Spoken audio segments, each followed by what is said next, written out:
আরাফার রোজা একদিনে 2 বছরের গুনাহ মাফ। জানুন এই দিনের বিশাল ফজিলত। আপনি কি এমন একটি রোজার কথা জানেন যা একদিন রাখলে আল্লাহ পূর্ববর্তী 1 বছর এবং পরবর্তী 1 বছরের গুনাহ মাফ করে দেন? এই অসাধারণ ফজিলতের নাম আরাফার রোজা।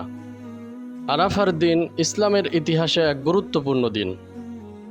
এই দিনটি 9 জিলহজ, হজের দ্বিতীয় দিন, যখন হাজিরা আরাফার ময়দানে অবস্থান করে।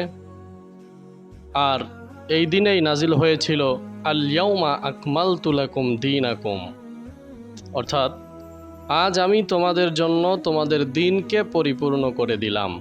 এই আয়াত নাজিল হওয়ার পর এক ইহুদি ব্যক্তি হজরত ওমর রাদিয়াল্লাহু তাআলা আনহুকে বলেছিলেন, তোমাদের উপর যদি এই আয়াত নাজিল হতো আমরা সেই দিনটিকে ঈদ হিসেবে পালন করতাম।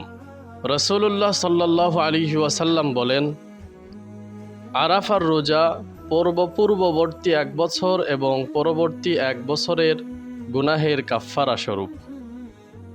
এটা শুধু একটি নফল রোজা নয়, এটা এমন এক দয়ার দরজা যা আল্লাহ নিজ হাতে খুলে দেন। তবে গুরুত্বপূর্ণ বিষয় হলো, হজরত মুহাম্মদ সাল্লাল্লাহু আলাইহি ওয়াসাল্লাম নিজে যখন হজ করেছিলেন তখন এই দিনের রোজা রাখেন নাই, কারণ তিনি ছিলেন আরাফার ময়দানে হজরত অবস্থায়। তাই হাজিদের জন্য আরাফার রোজা রাখা সুন্নত নয়, বরং তাদের জন্য সেদিন শক্তি সঞ্চয় করে দোয়ায় মনোযোগ দেওয়াই উত্তম। এই দিনের আরেকটি বৈশিষ্ট্য হলো দোয়া কবুলের শ্রেষ্ঠ সময়। আরাফার দিনে করা দোয়া সর্ব উত্তম দোয়া, নবীজি বলেছেন।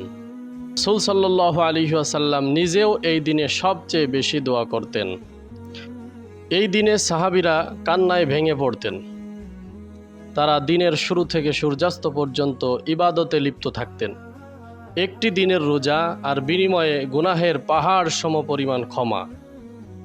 আমরা কি এই সুবর্ণ সুযোগটি হাতছাড়া করব? এই বছর আসুন আমরা এই দিনটি বিশেষভাবে পালন করি, রোজা রাখি, বেশি বেশি দোয়া করি, আল্লাহর কাছে কাঁদি এবং আত্মশুদ্ধির পথে এক কদম এগিয়ে যাই।